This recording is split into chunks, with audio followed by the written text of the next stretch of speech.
රෝස සමහර වෙලාවට රෝස මලෙන්ම රෝස සුවඳ ගන්න නැහැ. තව සුවඳ වර්ග කීපයක් එකතු කරලා රෝස සුවඳ ගන්න පුළුවන්. ඌද් දුනත් ඒ වගේ.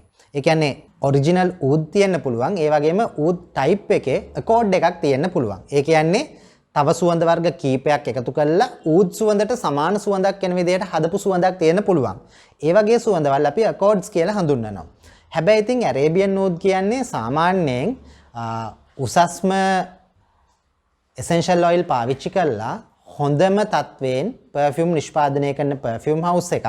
ඉතින් රෝස සහ ඌද් තියනවා කියලා සඳහන් වෙනවා නම් මේකේ රෝස් ඌද් තියෙන්න පුළුවන්. හැබැයි අලුත් reformulation එක මේ perfume එක වෙනස් වෙලා තියෙන්න පුළුවන්. අපිට හරියට කියන්න බෑ මොනවද හරියටම තියෙන අමුද්‍රව්‍ය කියලා. මොකද ගොඩක් වෙලාවට යාළගේ official website වල පවා මේ official note pyramid එකක් note breakdown එකක් යාළ සඳහන් කරන්නේ නැහැ. සමහර සුවඳ වර්ග කීපයක් විතරයි සඳහන් කරලා තියෙන්නේ.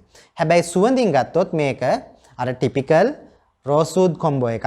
හැබැයි western crowd එකටත් ඒ කියන්නේ ගොඩක් දෙනෙක්ට set වෙන විදිහ. ඒ කියන්නේ අර මැද පෙරදිග ගත්තාම මැද පෙරදිග අය ටිකක් වැඩිපුර ඌද් වැඩි ඇනිමලික් පැත්තට බර සුවඳ වර්ග වලට perfume වලට කැමතිනේ.